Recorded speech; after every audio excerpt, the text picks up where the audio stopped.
Hello friends, कैसे हैं आप सभी लोग। आज हम एक नए टॉपिक कह सकते हैं, गांधी पे हमने पहले भी चर्चा की हुई थी। फिर आज हम गांधी पे कुछ बताएंगे कि गांधी जी अफ्रीका से कब आए थे। तो आप देखेंगे Gandhi ji returning in India किस काम के लिए आए थे और किस काम को कर गए। तो आप देख सकते हैं काम किसका था। तो आए थे गांधी जी इंडिया रिटर्निंग। ऐसा नहीं कि 1900 से पहले से 1915 से पहले गांधी जी नहीं आए, कई बार गांधी जी आए, क्योंकि एक वकील थे पेशे से, तो लाए थे कई लोगों का जो है यहाँ केस लड़ने के लिए आए थे। आप देखेंगे गांधी जी अफ्रीका गए भी थे किस काम के लिए, किसी व्यक्ति का केस लड़ने के लिए, ठीक है। और वहाँ एक मूवमेंट आप देखेंगे, वहीं उन्होंने सारे हथियार जो है अपनी शक्तियाँ अर्जित की एक नेशनल मूवमेंट के रूप में, और उन्हीं शक्तियों क्या है इंडिया में आए एक स्पोक पर्सन के रूप में, और जो है इंडिया को आज़ादी दिला दी।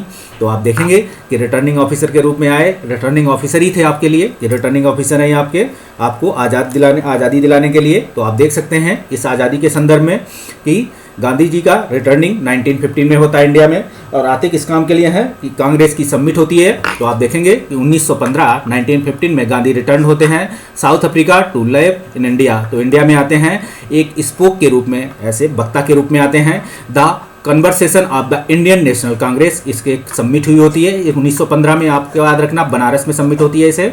और आप देखेंगे बट बाद प्राइमरली इंट्रोड्यूस इंडियन इशूज़। तो देख सकते हैं कि वहाँ उन्हें क्या होता है कुछ इशूज़ के रूप में इंट्रोड्यूस कराते हैं। कौन होते हैं वो लोग, आपको अभी एक वीडियो हम बताए थे। तो आप देखेंगे राजकुमार शुक्ल जैसे व्यक्ति थे, राजेंद्र प्रसाद जैसे लोग थे, और भी अन्य व्यक्ति थे पर्सनालिटी जो नेशनल मूवमेंट में हिस्सा लेते हैं। और आप ये भी देखेंगे कि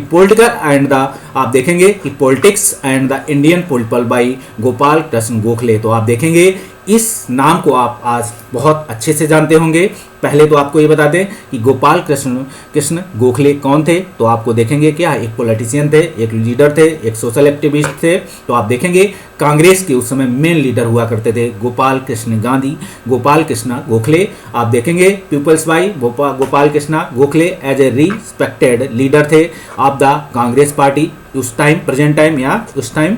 तो आप देखेंगे कि गांधी जी को ये सलाह एक देते हैं क्या कि आप इंडिया को बिना कुछ बोले एक साल पूरी इंडिया में घूमें और देखें कि इंडिया क्या है। पहला पॉइंट ये कहते हैं। दूसरे पॉइंट में ये कहते हैं कि आप लोगों से बातचीत करें और उनको समझने कोशिश करें कि उनकी मेन प्रॉब्लम या इशूज़ क्या है। इसी समय आप देखेंगे कि जैसे राजेंद्र प्रसाद जैसे लीडर्स, राजकुमार शुक्ल जैसे लीडर्स जो जुड़े हुए थे चंपारण सत्याग्रह के लोगों से, तो उनकी समस्या को पहली बार इंट्रोड्यूस कराया गांधी जी से। गांधी जी पहली बार वहां जाते हैं और कहते हैं, और वहां क्या करते हैं अपना एक नेशनल जो उनका कॉपरेशन नॉन कॉपरेशन जो कहते हैं असहयोग, कि किसी काम के लिए आप असहयोग कर छोड़ दीजिए, असहयोग करना कर शुरू कर दीजिए तो व्यक्ति शायद अपने काम पे, आप देख सकते हैं उन्होंने कैसे कैसे अंग्रेजों को जो है कैसे सिक्स, जैसे आज आप क्रिकेट खेलना पसंद करते हैं तो चौको और छक्के की बरसात देखना चाहते हैं, तो गांधी जी के पास एक लाठी थी, उसी लाठी से वो चौको और छक्के लगाते थे।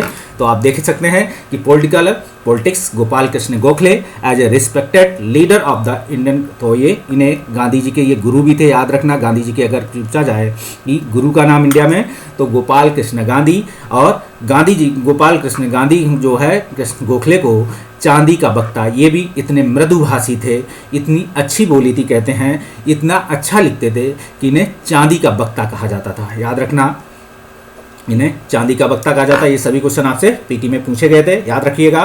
तो गांधी जी 1915 में आते हैं, आप देखेंगे 17 और 19 से शुरू हो जाते हैं नेशनल मूवमेंट में, तो जो है नॉन कॉपरेशन के रूप में शुरू होते हैं। तो पहले चंपारण, फिर खेड़ा, ऐसे अहमदाबाद मिल, और फिर चलते शुरू हो जाते हैं। आप देखेंगे आमरण अनशन की पहली बार शुरुआत आप बात करेंगे तो आमरण अनशन कहेंगे।